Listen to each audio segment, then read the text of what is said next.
In my last video, I went over some objections to the Kalam cosmological argument, which all claimed that the argument commits the fallacy of equivocation. And in this video, I'll be moving away from the Kalam argument and moving towards the Leibnizian Cosmological Argument. This was an argument put forward by the 17th century philosopher Gottfried Wilhelm Leibniz. And though it sounds very similar to the Kalam argument, it's actually completely different. Here's the argument. 1. Everything that exists has an explanation of its existence, either in the necessity of its own nature or in an external cause. 2.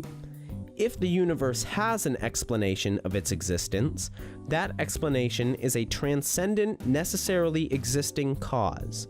3. The universe exists. 4. Therefore, the universe has an explanation of its existence. 5. Therefore, the explanation of the universe is a transcendent, necessarily existing cause. The logic of this argument is flawless. The only question is whether or not the premises are true. So let's go through each of the premises. We'll get premise 3 out of the way immediately because, come on, the universe exists. So, premise 1. Everything that exists has an explanation of its existence, either in the necessity of its own nature or in some external cause. Leibniz distinguished between things which exist necessarily and things which exist contingently. Something that exists necessarily exists because it's logically impossible for that thing not to have existed.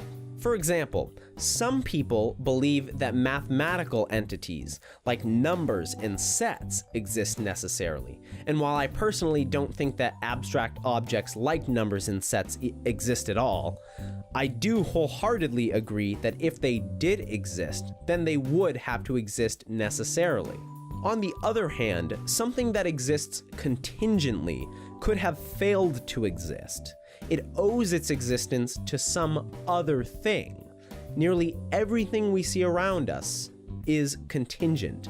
People, animal, planets, stars, all of that could have failed to exist.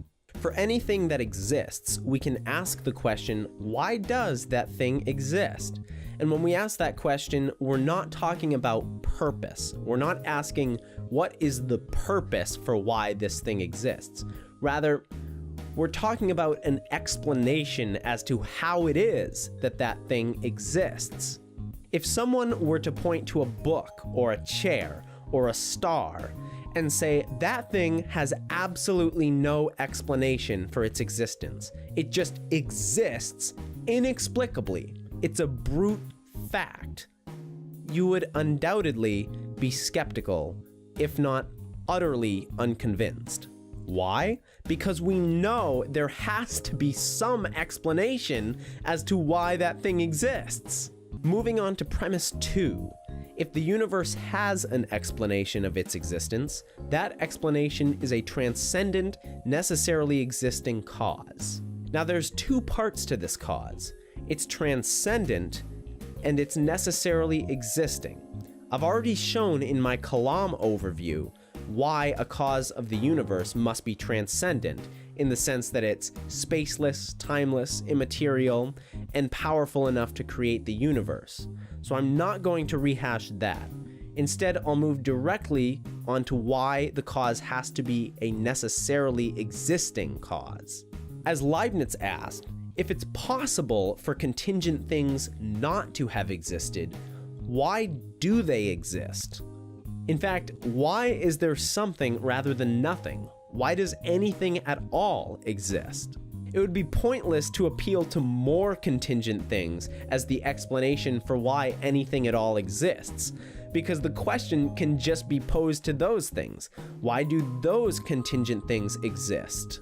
And unlike the Kalam argument, where you could refute the argument by showing that the universe is eternal, you can't refute the Leibnizian argument by showing the universe to be eternal.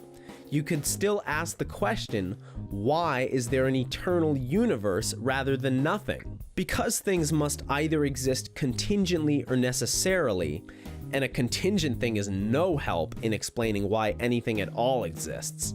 It follows that if the universe has an explanation of its existence, that explanation is grounded in something that exists necessarily. But, premise 3, the universe does exist, and it follows from premise 1 and premise 3 that premise 4, the universe has an explanation of its existence.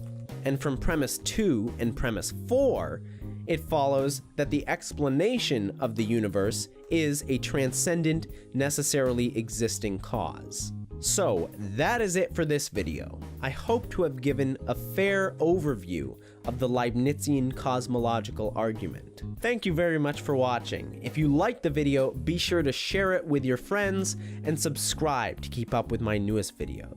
And if you have any thoughts or objections regarding the argument, be sure to leave them down in the comments. In my next video on arguments for and against the existence of God, I'll be going over some objections to the Leibnizian cosmological argument.